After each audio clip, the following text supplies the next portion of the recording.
पीर की अलग सुबह हैदराबाद के इलाके दिलसुख नगर में एक चोर मोबाइल फ़ोन शोरूम में दाखिल होकर मुबैना तौर पर 5 लाख रुपए मालियत के फ़ोन का सरखा ले करके फरार हो गया। पुलिस के मुताबिक इतवार की रात शोरूम का अमला स्टोर को ताला लगाकर घर चला गया था। पीर की सुबह तकरीबन 3 बजे तौलिए से अपना चेहरा छुपाते हुए एक नामालूम शख्स स्टोर में दाखिल हुआ और डिस्प्ले से कीमती मोबाइल फ़ोन लेकर फरार हो गया। सुबह शोरूम लौटने वाले स्टोर मैनेजर और अमले ने देखा कि दुकान में चोरी हुई है, जिसके फौरी बाद स्टोर के अमले ने सरोनगर पुलिस को इसकी इतला दी। इतला मिलते ही पुलिस ने मौके पर पहुंचकर सीसीटीवी फुटेज का जायजा लिया और चोर की शिनाख्त और सुराग लगाने के लिए फिंगरप्रिंट्स की तस्दीक की जा रही है।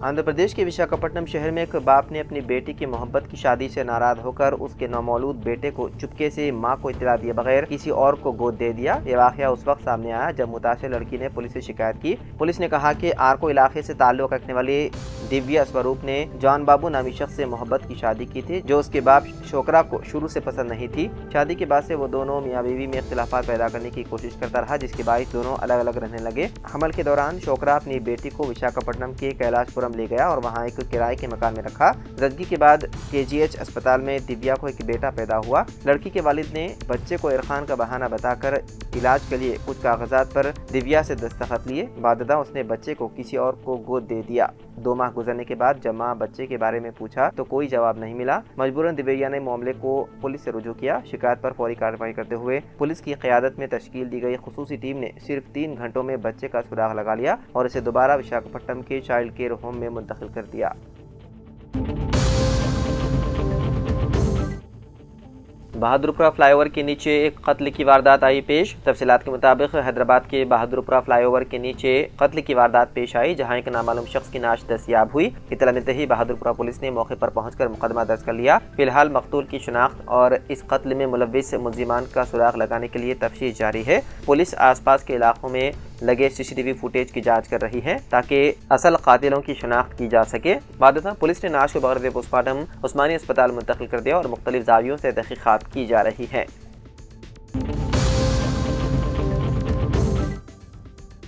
हैदराबाद के Kotpalli housing board police station हदूद में वाक़ एक होटल के कमरे में एक नौजवान की मुश्तबा हालत में मौत वाक़ हो गई। मरने वाले की शिनाख्त 32 साला साई किरण के तौर पर हुई है, जो संगारेड्डी जिले के रामचंद्रपुरम मंडल के वेलीमेला गांव से ताल्लुक रखता था। साई किरण 26 जून को रोजगार की तलाश में अपने गाँव से शहर आया था और कोटपल्ली हाउसिंग बोर्ड कॉलोनी में JNTU के करीब वाक़ Shri Sai grand luxury hotel के कमरे नंबर 404 में क़याम कर रहा था। उसी दिन उसने अपने अरकान खानदान से फ़ोन बर्बाद की, मगर बाद में उसका मोबाइल फ़ोन बंद हो गया। होटल इंतजामिया ने बताया है कि कमरा लेने की मुद्दत पूरी होने के बावजूद साई किरण कमरे से बाहर नहीं आया। कई बार दरवाजा खटखटाने के बावजूद कोई जवाब नहीं मिला। इंतजामिया ने फौरी तौर पर कोकटपल्ली पुलिस को इत्तला दी। पुलिस ने होटल पहुंचकर दरवाजा खोला तो वो बिस्तर पर मुर्दा हालत में पाया गया। पुलिस ने नाश को बगैर पोस्टमार्टम गांधी अस्पताल मुंतकिल कर दिया और मुख्तलिफ जावियों से तहकीकात की जा रही है।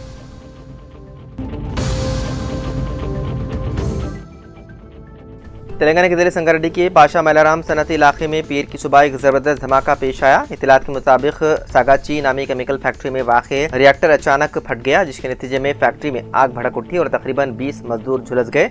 उनमें से 6 अफराद हलाक हो चुके हैं, जिनमें 5 की मौके पर ही मौत हो गई, जबकि एक मजदूर ने अस्पताल में दम तोड़ दिया। यानी शाहिदीन के मुताबिक धमाका इतना शदीद था कि कई मजदूर 100 मीटर तक दूर जा गिरे। फैक्ट्री के प्रोडक्शन बिल्डिंग मुकम्मल तौर पर मुनहदिम हो गई और साथ वाली एक इमारत को भी शदीद नुकसान पहुंचा। वाक़े के वक्त फैक्ट्री में कई मुलाजिमीन मौजूद थे, जिनमें से कुछ के अंदर फंसे होने का अंदेशा है। कई मजदूरों के फोन बंद होने की वजह से उनके घर वालों में बेचैनी फैल गई है। जख्मियों को फौरी तौर पर राजेंद्र नगर और इस्नापुर में वाक़े खानगी अस्पताल मुंतकिल किया गया, जहाँ उनमें से बाज़ की हालत तशवीशनाक है। फायर ब्रिगेड की 11 गाड़ियाँ मौके पर पहुँच कर आग पर काबू पाने की कोशिश कर रही है। संगारेड्डी जिले के कलेक्टर प्रबनिया और SP प्रीतोष ने जाए हादसे का दौरा किया और रेस्क्यू ऑपरेशन का जायजा लिया। हुक्काम ने फैक्ट्री में से आने वाली तेज बदबू पर भी तशवीश का इजहार किया, जिससे आसपास के रिहायशी इलाकों में लोग परेशान हो रहे हैं। वाक़े की मुकम्मल तहकीकात का हुक्म दिया गया है।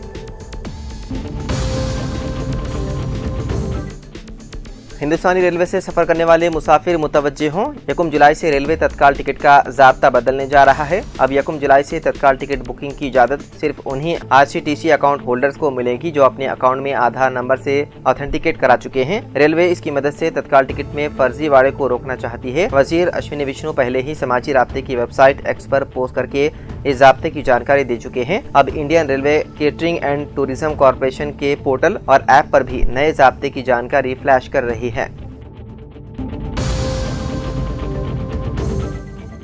तेलंगाना बीजेपी के नए सदर के इंतखाब पर जारी तजस्सुस खत्म हो गया। पार्टी क़ियादत ने इस ओहदे के लिए साबिक़ MLC रामचंद्र राव के नाम को क़तियत दे दी है। ज़राए के मुताबिक पार्टी की मरकज़ी क़ियादत ने उन्हें नामजदगी दाखिल करने की हिदायत दी और उन्होंने आज दोपहर 2 बजे अपना नामजदगी फॉर्म दाखिल किया। रियासती बीजेपी सदर के तौर पर किसको मुंतखब करना है, इस पर पार्टी के आला कायदीन ने तवील गौर खौस किया। अरकान पार्लियामेंट ईटेला राजेंद्र, धर्मपुरी, अरविंद के लक्ष्मण और रामचंद्र राव जैसे नामों पर संजीदगी से गौर किया गया। आखिरकार रामचंद्र राव के नाम को तरजीह दी गई। बताया जा रहा है कि RSS और कुछ सीनियर कायदीन ने उनके नाम की भरपूर हिमायत की।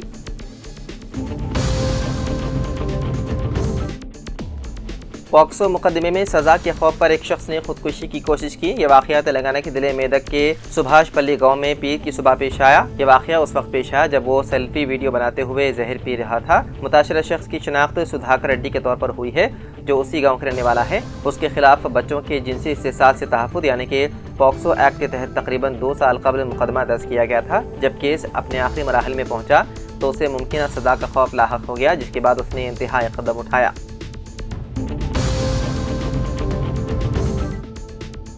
सदर कांग्रेस मल्लिकार्जुन खड़गे की 4 जुलाई को हैदराबाद आमद के सिलसिले में इंतजामात को क़तियत देने के लिए सदर प्रदेश कांग्रेस महेश कुमार गौड़, हैदराबाद के इंचार्ज वजीर पूनम प्रभाकर ने ग्रेटर हैदराबाद से ताल्लुक़ रखने वाले अरकान पार्लियामेंट, अरकान असम्बली और कौंसिल जिले कांग्रेस सदूर असम्बली हल्के जात के शिकस्त उम्मीदवारों और सीनियर कायदीन का इजलास मुनक़्क़िद किया। इजलास में रुकन राज्यसभा अनिल कुमार यादव, अरकान कानून साज कौंसिल आमिर अली खान साहब, बी वेंकट, साबिक़ अरकान पार्लियामेंट वी हनुमंत राव, अंजन कुमार यादव, मोहम्मद अजहरुद्दीन, रुकन असम्बली बी नागेंद्र, मोहम्मद फिरोज खान, विजय रेड्डी, डॉक्टर रोहन रेड्डी और दीगर कायदीन ने शिरकत की। मल्लिकार्जुन खड़गे की आमद के मौके पर 4 जुलाई को लाल बहादुर स्टेडियम में पार्टी कारकुनों और देहातों के सतह की पार्टी सदूर का इजलास मुनक़्क़िद होगा। तेलंगाना जूनियर डॉक्टर्स एसोसिएशन ने आज यानी कि 30 जून से हड़ताल के ऐलान से दस्तबरदारी इख्तियार कर ली। हुकूमत की जानिब से स्टाइफंड में इजाफा के फैसले के बाद जूनियर डॉक्टर्स एसोसिएशन ने हड़ताल का फैसला वापस ले लिया। एसोसिएशन के मुताबिक जूनियर डॉक्टर्स हस्बे मामूल अपनी खिदमात जारी रखेंगे। वजीर सेहत दामोदर राज नरसिम्हा ने कल शाम जूनियर डॉक्टर्स के नुमाइंदों को बातचीत के लिए मदऊ किया था, लेकिन बातचीत से कबल ही हुकूमत ने house surgeon, post graduate degree, post graduate diploma, super speciality और सीनियर रेसिडेंट्स के लिए स्टाइफंड में 15% का इजाफा करते हुए अहकाम जारी किए।